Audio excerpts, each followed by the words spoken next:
미국과 일본이 비웃었습니다. 저런 쓰레기 기름으로 뭘 하겠어? 세상에서 제일 냄새나고 기계 망가뜨리는 찌꺼기. 다들 3년 안에 망한다고 장담했죠. 그런데 완벽한 대반전이 터졌습니다.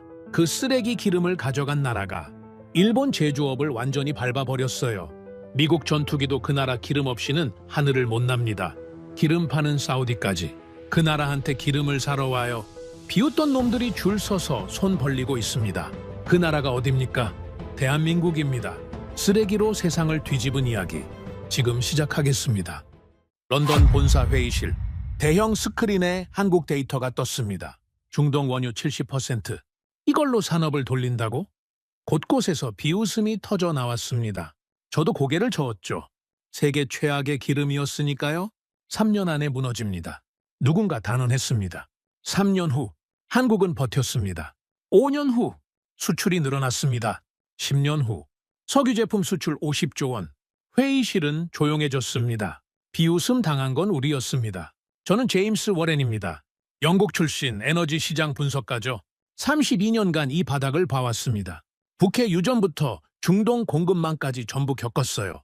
글로벌 투자 은행에서 수석 애널리스트로 일했습니다. 지금은 런던에서 컨설팅 회사를 운영하고요. 제 보고서 하나로 수십억 달러가 움직입니다. 그런 제가 딱 한 나라 때문에 모든 경력을 의심하게 됐습니다. 대한민국 말입니다. 이 업계엔 철칙이 있습니다. 좋은 원유 쓰는 나라가 이긴다는 거죠. 이건 단순한 이론이 아닙니다. 수십 년간 검증된 현실이에요. 깨끗한 기름은 정제가 쉽습니다. 불순물이 적으니 공정이 짧아져요. 설비에 무리가 덜 가죠. 당연히 비용 줄고 경쟁력 올라갑니다. 반대로 나쁜 기름은 완전히 다릅니다. 끈적끈적하고 냄새가 독해요. 유황 성분이 코를 찌릅니다. 파이프를 갉아먹고 설비를 망가뜨리죠. 그래서 미국, 유럽 정유사들은 좋은 기름만 씁니다. 당연한 선택이었어요. 좋은 재료, 좋은 결과니까요. 그런데 한국 데이터를 보는 순간 손이 멈췄습니다. 중동 원유 70%, 사우디, 쿠웨이트, 이라크산. 업계 깊이 1순위였습니다. 중동 기름은 정제가 지옥입니다. 지독한 유황 냄새가 공장을 뒤덮어요. 파이프에 때가 엄청 끼고 설비가 빨리 망가집니다. 정제 비용만 천문학적이죠. 저는 확신했습니다. 돈 없어서 싼 거 쓰는구나. 곧 망하겠네. 회의실에서 말했습니다. 한국은 비효율적 선택을 하고 있습니다. 3년 안에 적자 전환됩니다. 다들 고개를 끄덕였어요. 맞습니다. 설비비만 해도 못 버팁니다. 보고서에 썼습니다. 한국 정유산업 투자 비추천. 정상적 계산이라면 한국은 무너져야 했습니다. 비용 올라가고 경쟁력 떨어지는 게 당연하죠. 하지만 현실은 완전히 달랐습니다. 3년 뒤 한국 정유사 수익 급증. 5년 뒤 석유 제품 수출 폭발. 휘발유, 경유, 항공유가 전 세계로 나갔습니다. 10년 뒤 수출액 50조 원 돌파. 반도체, 자동차급 규모였어요. 원유 수입국이 석유 제품 수출 강국이 된 겁니다. 가장 나쁜 기름으로 어떻게 최고가 됐다는 겁니까? 다시 데이터를 펼쳤습니다. 뭔가 잘못 봤나 싶어서요. 하지만 숫자는 명확했습니다. 중동 쓰레기 기름으로 세계 최고 제품을 만들고 있었습니다. 그것도 엄청난 규모로요. 회의실에 다시 한국 데이터를 띄웠습니다. 이번엔 아무도 비웃지 않았습니다. 모두 침묵했죠. 한 분석가가 조심스럽게 물었습니다. 계산 오류 아닙니까? 저도 그러고 싶었습니다. 하지만 숫자는 거짓말 안 했어요. 그날 밤 잠을 못 잤습니다. 30년 믿어온 공식이 무너졌거든요. 좋은 원유 쓰는 나라가 이긴다는 철칙. 완전히 박살난 겁니다. 문제는 자존심이 아니었습니다. 커리어가 걸린 문제였죠. 제 분석이 틀렸다면 수십 년 판단 전체가 의심받습니다. 클라이언트들이 물어올 겁니다. 당신 믿고 투자했는데 어떻게 하자는 겁니까? 저는 결심했습니다. 한국을 처음부터 끝까지 파헤치기로요. 원유 수입부터 제품 수출까지 전부요. 반드시 답을 찾아야 했습니다. 세계 최악 기름으로 세계 최고 산업을 만든 비밀. 그게 뭔지 말이에요. 그리고 곧 알게 됐습니다. 이건 기름 문제가 아니라는 걸요? 완전히 다른 시스템이었습니다. 남들이 버린 쓰레기를 황금으로 바꾼 나라. 자원 없는 나라가 에너지 강국이 된 비밀.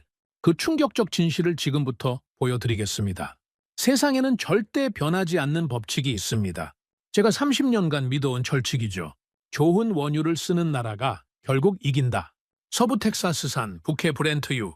이런 고급 기름은 정제가 쉽습니다. 비용 적게 들고 경쟁력 올라가죠. 반대로 중동 기름은 완전히 다릅니다. 끈적거리고 유황 냄새 진동해요. 설비 망가뜨리고 돈만 잡아먹죠. 이게 제가 아는 에너지 경제학이었습니다. 그런데 한국이 이 공식을 박살냈어요. 저는 그 이유를 반드시 찾아야 했습니다. 한국 정유사 데이터를 전부 펼쳤죠. 처음엔 단순하게 생각했습니다. 거리 때문에 어쩔 수 없었겠지. 실제로 계산해봤어요. 미국에서 한국까지 배로 40일, 중동에서는 20일이면 도착하죠. 운송비, 보험료, 금융이자. 시간이 곧 돈이라는 잔혹한 현실입니다. 아, 그래서 싼 중동 기름을 썼구나. 저는 그렇게 결론 내리려 했습니다. 그런데 스크롤을 내리다가 멈췄습니다. 이상한 숫자 하나가 눈에 들어왔거든요. 한국 정유사들의 설비 투자 규모. 천문학적이었습니다. 이게 말이 됩니까? 어쩔 수 없이 싼 기름 쓴다면서 설비엔 돈을 쏟아붓고 있었어요. 최소한의 정제만 하고 파는 게 정상입니다. 그런데 이 나라는 정반대였어요. 가장 독한 기름을 끝까지 쥐어짜기 위해 세계 최고 수준의 기계를 들여놓고 있었습니다. 저는 수출 데이터를 다시 추적했습니다. 이 기름이 도대체 어디로 가는가? 거기서 두 번째 충격을 받았어요. 정제된 기름이 향한 곳은 주유소가 아니었습니다. 바로 옆 거대한 공장들이었어요. 위성 사진을 확대해보고 소름이 돋았습니다. 파이프라인이 거미줄처럼 얽혀 있었거든요. 정유 공장과 석유화학 공장이 하나로 붙어 있었습니다. 그 파이프를 타고 흐르는 물질, 휘발유도 경유도 아니었어요. 바로 나프타였습니다. 나프타가 뭡니까? 중동 기름을 정제할 때 나오는 부산물이죠. 미국이나 유럽은 그냥 버리는 찌꺼기예요. 하지만 한국은 완전히 달랐습니다. 나프타는 단순한 찌꺼기가 아니었어요. 플라스틱 만들고 합성 섬유 뽑아내고 반도체 핵심 부품 만드는 대한민국 제조업의 심장이었습니다. 저는 모니터 앞에서 중얼거렸습니다. 이건 단순한 정유 공장이 아니잖아. 맞습니다. 그들은 기름 파는 게 목적이 아니었어요. 국가 전체의 제조업을 돌리기 위해 가장 싸고 양 많은 중동 기름을 일부러 선택한 겁니다. 남들이 냄새나고 독하다며 버리는 기름을 가져와서 국가 산업의 뼈대로 삼았어요. 원가 사실상 0에 가까운 부산물로 세계 최고 품질 산업 소재를 찍어냈습니다. 그 소재가 한국 반도체와 자동차를 세계에서 가장 경쟁력 있게 만들었죠. 이건 지리적 불리함 때문에 한 어쩔 수 없는 선택이 아니었습니다. 처음부터 완벽하게 계산된 국가적 전략이었어요. 더 파고들어봤습니다. 중동 원유는 나프타가 다른 원유보다 훨씬 많이 나옵니다. 한국은 그걸 알고 있었던 거죠. 정유 공장 바로 옆에 석유화학 공장 지었습니다. 파이프 하나로 직접 연결했어요. 운송비 제로, 보관비 제로, 신선도 최상. 이건 우연이 아니야. 한국은 애초에 이걸 노린 겁니다. 중동 원유를 선택한 게 아니라 나프타를 선택한 거였어요. 좋은 원유는 나프타가 적게 나옵니다. 깨끗하니까요. 하지만 나쁜 원유는 나프타가 많이 나와요. 한국은 그 나프타를 원했던 겁니다. 제 공식이 완전히 뒤집혔습니다. 좋은 원유가 답이 아니었어요. 필요한 원유가 답이었습니다. 한국은 정제만 하려던 게 아니었습니다. 석유화학까지 한 번에 가져가려던 거였어요. 정유공장 옆에 석유화학 공장, 석유화학 공장 옆에 제조공장, 전부 파이프로 연결. 이건 단순한 정유산업이 아니었습니다. 완벽하게 설계된 생태계였어요. 저는 그날 쓰레기라는 단어를 다시 정의했습니다. 한국에게 쓰레기 기름은 세계를 지배하는 가장 강력한 무기였습니다. 서양 분석가들이 비효율적이라며 혀를 찰 때 한국 엔지니어들은 조용히 웃고 있었을 겁니다. 우리가 보지 못한 더 큰 그림을 그리면서요. 한국은 쓰레기 기름을 산 게 아니었습니다. 보물 상자를 산 거였어요. 남들이 버리는 나프타. 그게 한국에겐 황금이었습니다. 저는 그날 제가 30년간 틀렸다는 걸 인정해야 했습니다. 좋은 원유가 아니라 전략이 답이었어요. 한국은 이미 그 답을 알고 있었습니다. 우리가 비웃고 있을 때부터 말이죠. 나프타의 비밀을 알았을 때 저는 한국을 완전히 이해했다고 생각했습니다. 아, 이래서 중동 기름을 선택했구나. 부산물로 제조업을 키웠네. 하지만 제 착각이었어요. 이건 시작에 불과했습니다. 중동 원유의 진짜 문제는 나프타가 아닙니다. 바로 찌꺼기였어요. 시커먼 아스팔트 덩어리 말입니다. 중동 기름을 끓이면 절반 이상이 이 찌꺼기로 남아요. 끈적끈적하고 지독한 냄새가 진동합니다. 업계에서는 잔사유라고 부르죠. 과거엔 이걸 배에 팔았습니다. 벙커추라는 선박용 연료였어요.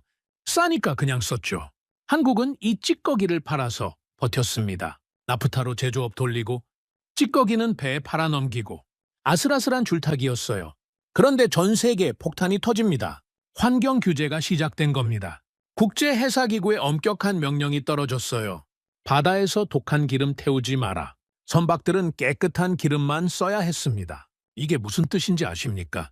한국이 팔던 찌꺼기를 아무도 안 산다는 뜻입니다. 돈 받고 팔던 걸 돈 내고 버려야 할 판이었죠. 엎친 데 덮친 격으로 중국이 치고 올라왔습니다. 어마어마한 국가 자본을 투입했어요. 해안계 초대형 정유 공장을 도배했습니다. 중국의 저가 물량 공세가 시작됐어요. 아시아 시장 기름값이 박살나기 시작했습니다. 런던 회의실이 다시 열렸습니다. 이번엔 비웃음이 아니었어요. 냉정한 사망 선고였습니다. 한국 모델은 여기서 끝입니다. 제가 회의를 주도했습니다. 대형 화면에 데이터를 띄웠어요. 보십시오.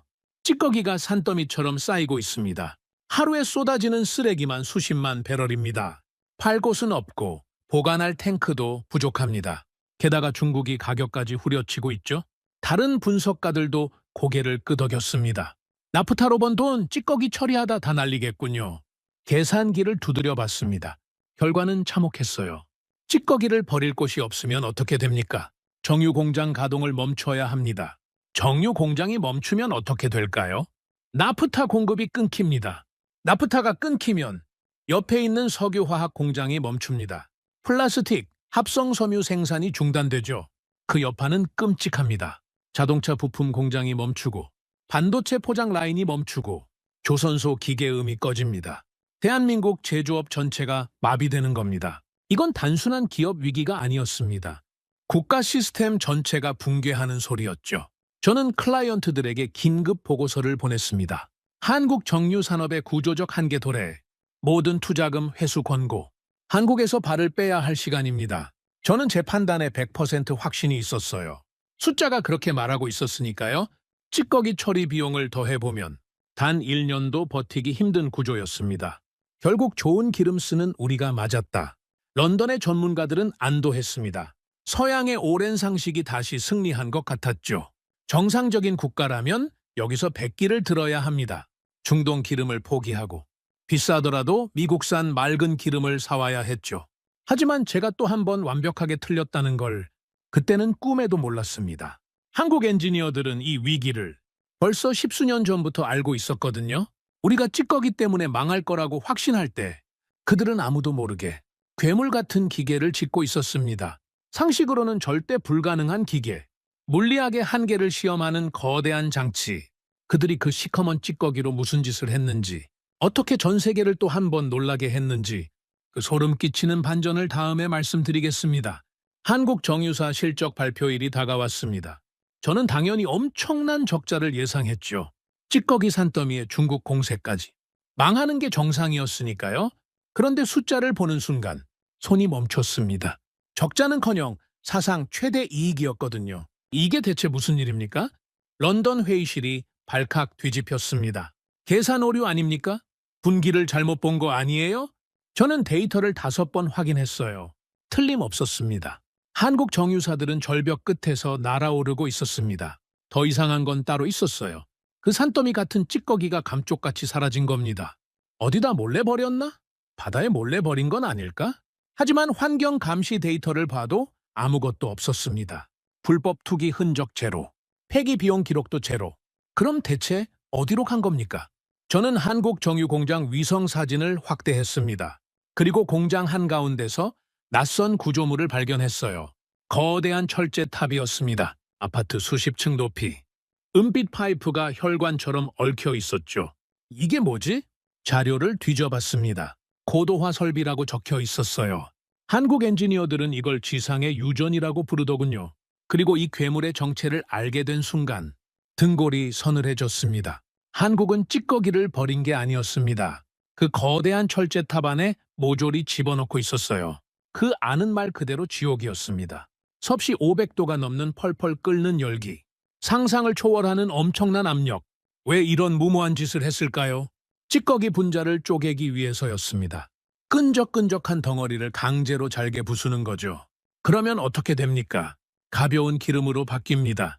휘발유, 경유, 항공유, 세상에서 가장 더러운 쓰레기가 세상에서 가장 비싼 기름으로 태어나는 겁니다. 저는 모니터를 보며 중얼거렸습니다. 이건 연금술이잖아. 맞습니다.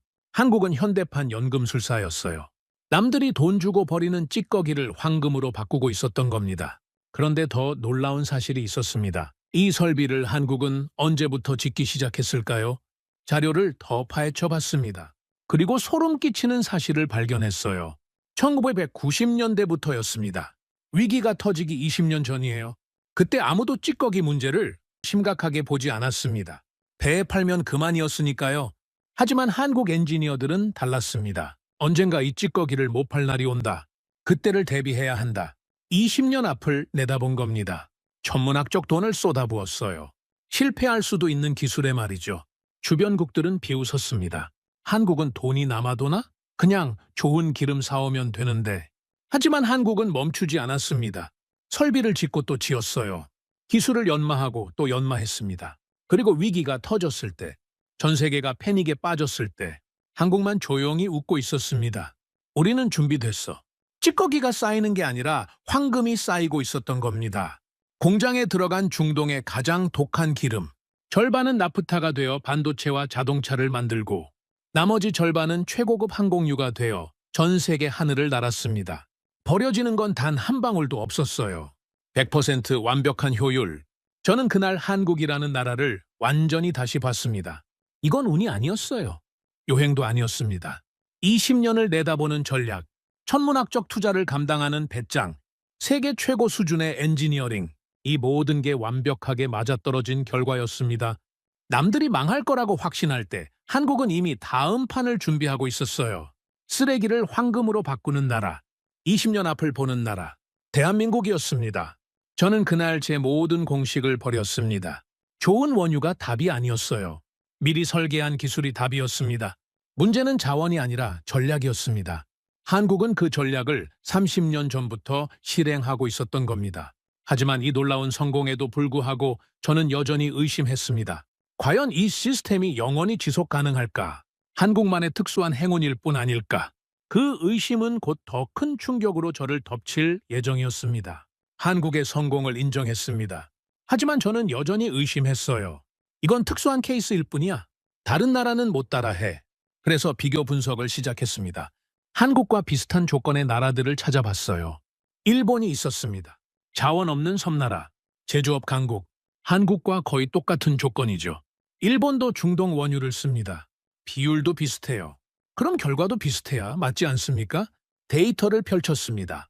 그리고 놀라운 차이를 발견했어요. 일본은 고급 원유 비중을 계속 늘리고 있었습니다.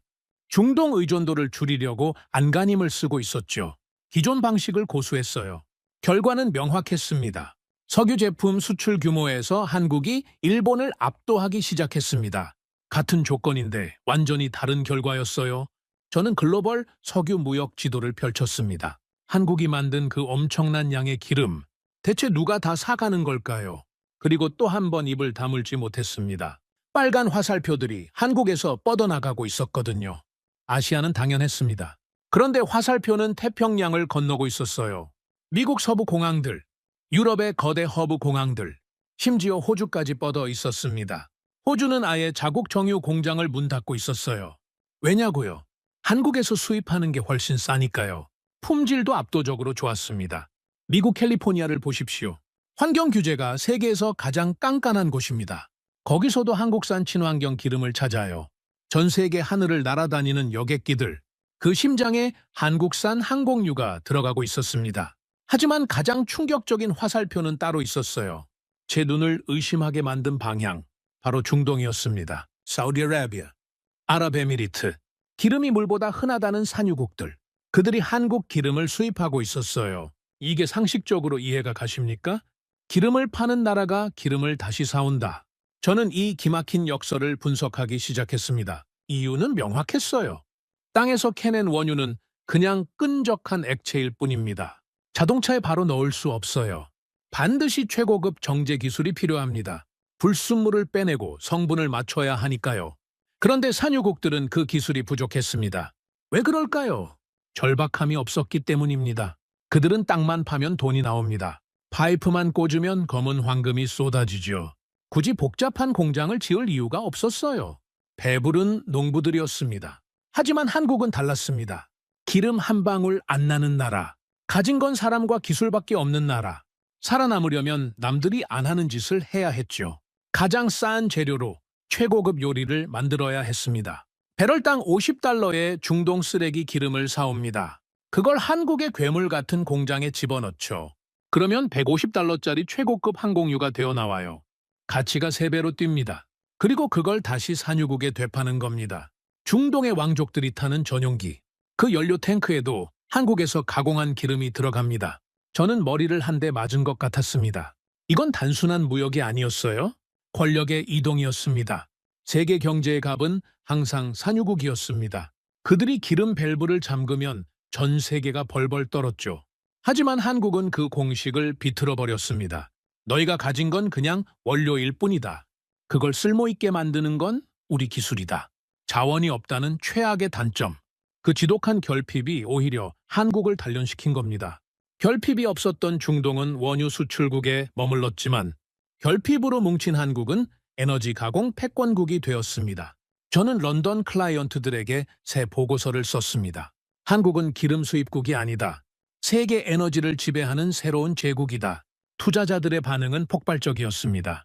한국 정유 산업을 비웃던 자들이 이제는 한국 기술을 배우려 혈안이 됐죠. 유럽의 거대 에너지 기업들도 한국을 연구하기 시작했습니다. 어떻게 그 좁은 땅덩어리에서 이런 완벽한 시스템을 만들었는지 저는 그날 확신했습니다. 한국은 운 좋은 나라가 아니라는 걸요. 철저하게 계산하고 과감하게 투자하고 끝까지 밀어붙인 나라였습니다. 남들이 10년 보면 한국은 30년을 봤습니다. 남들이 안전한 길 가면 한국은 위험한 길을 뚫었어요. 그리고 그 위험한 길 끝에 아무도 상상 못한 보물이 있었던 겁니다.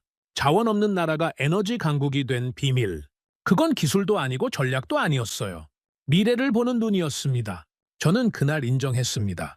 세계 에너지 시장의 새로운 황제는 대한민국이라는 걸요. 한국의 시스템은 완벽해 보였습니다. 나프타로 뼈대를 만들고 산업을 하나로 묶었죠. 하지만 저는 분석가입니다. 완벽한 구조일수록 치명적인 약점이 있는 법이에요. 그리고 저는 처음으로 이 구조가 무너질 수도 있다고 생각했습니다. 2019년 여름이었습니다. 중동의 긴장이 최고조에 달했을 때였어요. 호르무즈 해협에 전운이 감돌았습니다. 전 세계 원유의 30%가 지나는 좁은 바닷길이죠.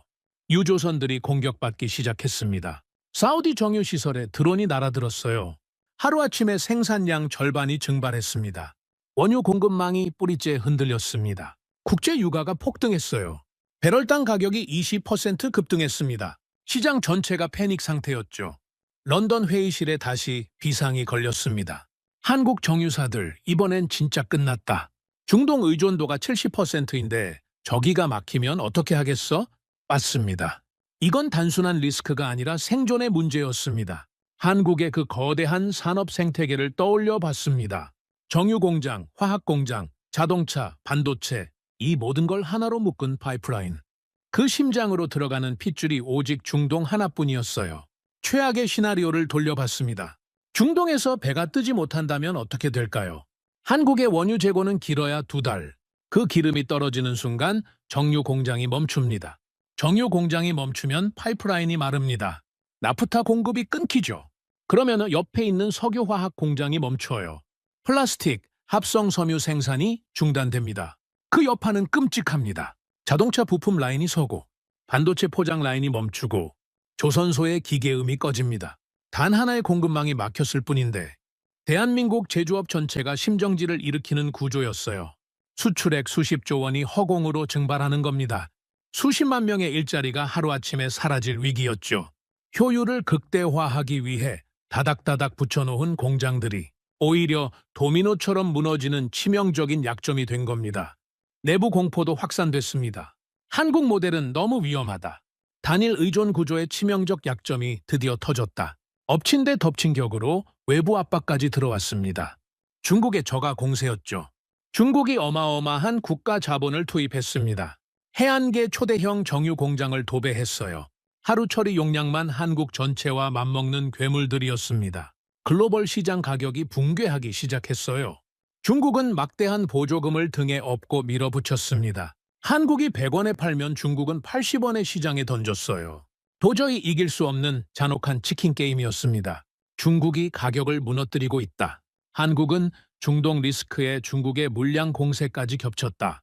저는 투자 시뮬레이션을 돌려봤습니다. 최악의 경우 한국 정유사 손실이 수십조 원. 연쇄 부도가 터질 수도 있는 규모였어요. 모든 게 완벽했지만 단 하나, 공급이라는 아킬레스건이 끊어질 위기였습니다. 서양의 분석가들은 안도했습니다. 결국 우리 방식이 맞았다. 위험을 분산하고 좋은 기름을 여러 곳에서 사오는 게 정답이었어. 한국의 기적은 여기서 끝이다. 저 역시 데이터를 보며 고개를 끄덕일 수밖에 없었습니다. 효율의 끝을 달린 대가가 너무 가혹했으니까요. 당장 비싼 미국산 기름이라도 사와야 했지만 그러면 원가 경쟁력이 완전히 무너지는 진퇴양난이었죠. 저는 클라이언트들에게 긴급 보고서를 보냈습니다. 한국 산업 시스템의 구조적 한계 도래, 공급망 차단 시 대체 불가능, 모든 투자금 회수 권고. 회의실에서 한 투자자가 물었습니다. 한국은 이 위기를 어떻게 대비하고 있습니까? 저는 솔직하게 답했습니다. 대비할 방법이 없습니다. 이건 구조적 문제입니다. 메일을 보내고 나서도 마음 한켠이 묵직했습니다. 숫자는 분명히 위험을 말하고 있는데 어딘가 이상하다는 느낌이 머릿속에서 떠나질 않았어요. 그날 밤 런던 사무실 창밖을 보며 생각했습니다. 이 시스템은 과연 지속 가능한가? 한국 엔지니어들이 피땀 흘려 만든 그 거대한 유기체가 중동의 총성 한 번에 멈춰 설 운명이라니. 비극적이었지만 그게 냉혹한 국제시장의 현실이었습니다. 하지만 저는 또 다시 한국을 과소평가하고 있었습니다. 그들은 이미 이 끔찍한 시나리오조차 뚫어낼 무기를 준비하고 있었거든요. 우리가 한국의 약점이라고 확신했던 바로 그 순간의 말입니다. 몇 달이 지났습니다. 중동 위기는 여전했고 중국의 공세는 더 거세졌어요.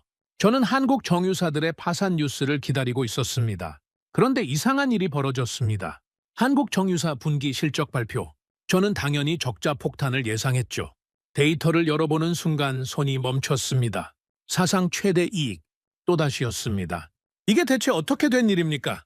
런던 회의실이 발칵 뒤집혔어요. 중동 위기에 중국 공세까지 겹쳤는데 어떻게 이익이 늘어납니까? 저는 미친 듯이 한국 수출 데이터를 뒤졌습니다. 그리고 믿을 수 없는 숫자를 발견했어요. 항공유 수출이 폭발하고 있었습니다. 연간 20조 원. 그것도 중동 위기가 터진 바로 그 시점부터요.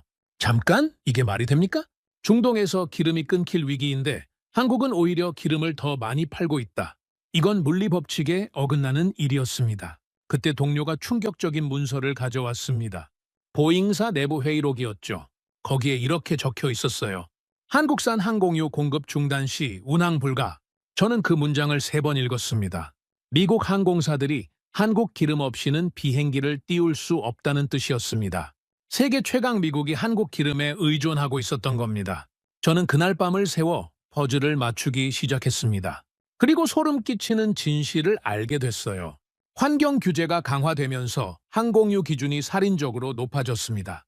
황함량 0.001% 이하. 기존 정제 방식으론 절대 불가능한 수준이었죠. 미국과 유럽의 정유사들이 패닉에 빠졌습니다. 이 기준 맞추려면 설비를 다 갈아엎어야 해. 비용이 천문학적이야. 대부분이 포기했어요.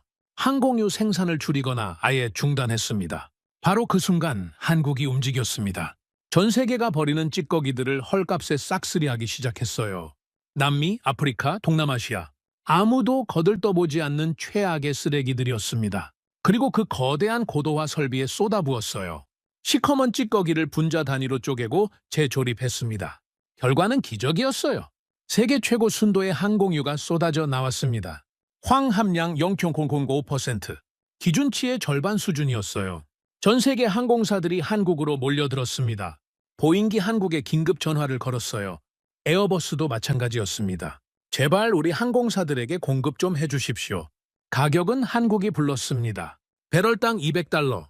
찌꺼기를 수십 배 가치로 만든 겁니다. 그런데도 줄을 섰어요. 대체할 곳이 없었으니까요. 중국은 어땠을까요?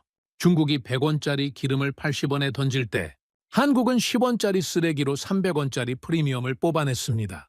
게임 자체가 달랐던 겁니다. 중국은 양으로 싸웠고 한국은 차원으로 싸웠어요. 미국 공항에 내리는 비행기 10대 중 5대가 한국 기름으로 날았습니다. 유럽은 절반 이상이었어요. 심지어 사우디 왕족 전용기도 한국산 항공유를 썼습니다. 기름 한 방울 안 나는 나라가 산유국에 기름을 되파는 기적. 세계에서 가장 더러운 기름이 세계에서 가장 깨끗한 하늘을 지배하는 역설. 저는 그날 밤 잠을 이룰 수 없었습니다. 한국은 우리가 약점이라고 확신했던 바로 그것을 최강의 무기로 바꿔버렸어요.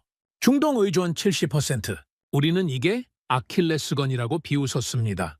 하지만 한국은 그 독한 중동 기름으로 세계 최고 품질을 뽑아내는 기술을 완성했어요. 그리고 전 세계가 그 기술 없이는 비행기를 띄울 수 없게 만들어버렸습니다.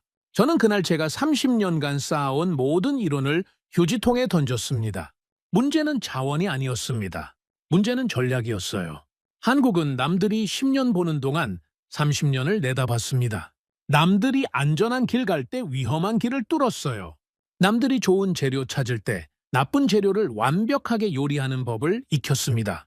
그리고 그 위험한 길 끝에 아무도 상상 못한 보물이 있었던 겁니다. 저는 런던 사무실 서랍을 열었습니다. 30년 동안 써온 노트를 꺼내서 첫 장을 펼쳤어요. 좋은 원유를 쓰는 나라가 이긴다. 그 문장에 굵은 줄을 그었습니다. 그리고 그 옆에 새로 적었어요. 결국 이기는 나라는 불가능을 가능으로 바꾸는 나라다.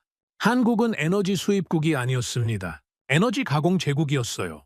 세계 하늘을 지배하는 보이지 않는 황제였습니다. 쓰레기를 황금으로 바꾸는 나라, 약점을 무기로 만드는 나라, 불가능을 가능으로 바꾸는 나라, 대한민국이었습니다. 모든 분석이 끝났을 때 저는 런던 사무실의 세계 지도를 다시 펼쳤습니다. 에너지 흐름을 보여주는 지도였죠. 과거의 지도는 단순했습니다. 중동에서 검은 선이 뻗어나가 미국과 유럽으로 흘러갔어요. 그게 세상의 권력이었고 질서였습니다. 하지만 지금은 완전히 달랐습니다. 중동에서 출발한 거대한 검은 선이 대한민국으로 모입니다. 그리고 그곳에서 수십 개의 눈부신 빛으로 쪼개져 전 세계로 뻗어나가죠. 저는 더 이상 이 나라를 수입국이라 부를 수 없었습니다. 대한민국은 세계 에너지 공급망의 심장이었어요. 한국이 만든 건 단순한 정유 공장이 아니었습니다. 완벽한 수직 통합 시스템이었어요. 원유 수입부터 정제, 화학, 첨단 제조까지 하나로 이어진 거대한 생명체였습니다. 미국 공항에 내리는 비행기 연료, 독일 명차의 최고급 플라스틱 내장재, 전 세계를 연결하는 스마트폰 핵심 소재. 이 모든 것이 한국의 그 독한 중동 기름에서 시작됐습니다. 왜 미국과 유럽은 이걸 못했을까요? 돈이 없어서가 아닙니다. 기술이 부족해서도 아니에요. 절박함이 없었기 때문입니다. 유럽의 한 대기업이 한국 모델을 따라 했습니다. 수십억 달러를 투자했어요. 하지만 3년 만에 포기했습니다. 그들에게 실패는 그냥 실패일 뿐이었거든요. 다른 사업을 하면 그만이었죠. 하지만 한국에게 실패는 국가의 실패였습니다. 생존이 걸린 문제였어요. 그래서 더 치열하게 연구했고 목숨 걸고 설비를 돌렸습니다. 한국은 부족함을 핑계로 쓰지 않았습니다. 오히려 그 지독한 부족함을 가장 날카로운 무기로 만들었어요. 자원이 없으니 찌꺼기까지 분자 단위로 쪼갰습니다. 땅이 좁으니 공장들을 붙여서 물류비를 0원으로 만들었죠. 돈이 없으니 세상에서 가장 싼 재료로 가장 비싼 제품을 뽑아냈습니다. 이게 바로 한국이 만든 시스템이라는 자원이었습니다. 저는 수많은 산유국을 지켜봤습니다. 땅만 파면 검은 황금이 솟구치는 축복받은 나라들이었죠. 하지만 대부분은 결국 무너졌습니다. 자원에 취해 기술 개발을 게을리했거든요. 반면 아무것도 없던 한국은 어떻게 됐습니까? 기름값이 오르면 비싸게 가공해서 팔아치웁니다. 기름값이 내리면 싼 값에 쓸어 담아 제조업을 돌리죠. 어떤 위기가 와도 흔들리지 않는 완벽한 방어막을 구축했어요. 만약 한국의 정유 공장들이 하루만 가동을 멈춘다면 어떻게 될까요? 미국 서부 공항 항공기들이 발이 묶일 것입니다. 독일 자동차 공장 라인이 멈춰 설 것이고요. 전 세계 컨테이너선들이 연료를 구하지 못해 바다에서 표류할 겁니다. 일본 석유화학 공장들은 원료가 끊겨 셧다운에 들어갈 거예요. 이게 한국이 만든 보이지 않는 권력이었습니다. 세계 제조업의 심장을 쥐고 있는 나라. 하늘과 바다를 지배하는 보이지 않는 황제. 한국의 진짜 무기는 기름이 아니었습니다. 어떤 악조건에서도 기어코 답을 찾는 그 지독한 집념이었죠. 저는 32년간 에너지 시장을 분석해 왔습니다. 하지만 아무것도 없는 상태에서 모든 것을 만든 나라는 한국이 처음이었어요. 석유 제품 수출 60조 원, 반도체, 자동차와 어깨를 나란히 하는 규모입니다. 원유 수입국이 석유 제품 수출 강국이 된 기적. 저는 이제 확신합니다. 대한민국은 자원이 없어서 강해진 나라입니다.